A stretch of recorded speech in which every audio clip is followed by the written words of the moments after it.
Okay, so for question number 2, Riley works for a total of 8 hours on a school project. Solette works 1.5 times as many hours as Riley, and Ivan works 3/4 times as many hours as Riley. So when they ask you to identify the original number and the scaling factors, the original number was, what does Riley work? So we know that Riley works 8 hours. So Riley is the original.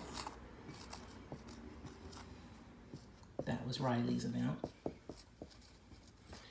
And then they want us to say what Solette's fraction was, and you can tell that it's going to be a mixed number.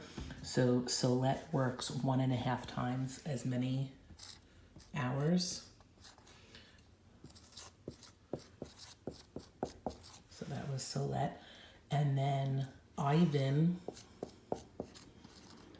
was a fraction, and Ivan, they said, works 3/4 times more. So these are the numbers that you're going to be working with.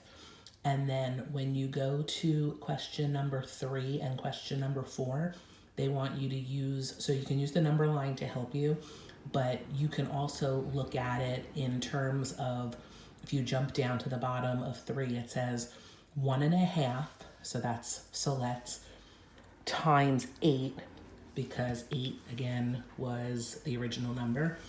So all you're doing is you're saying, is that side greater than, less than, or equal to just 8? So when you have your number model, it's 1.5 times the original number 8, and then you're going to say greater than, less than, or equal to 8.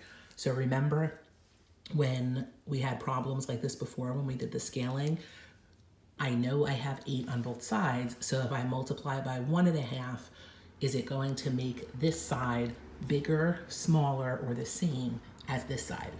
And then you're gonna do the same thing in number 4, but you're going to use Ivan's 3/4.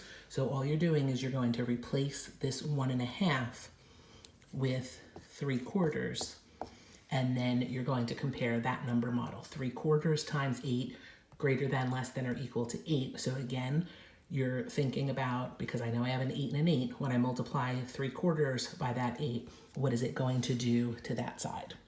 Okay, and then number 5, you're doing the same thing, but with that number model, 7 2/3 times 13, and comparing it to 13.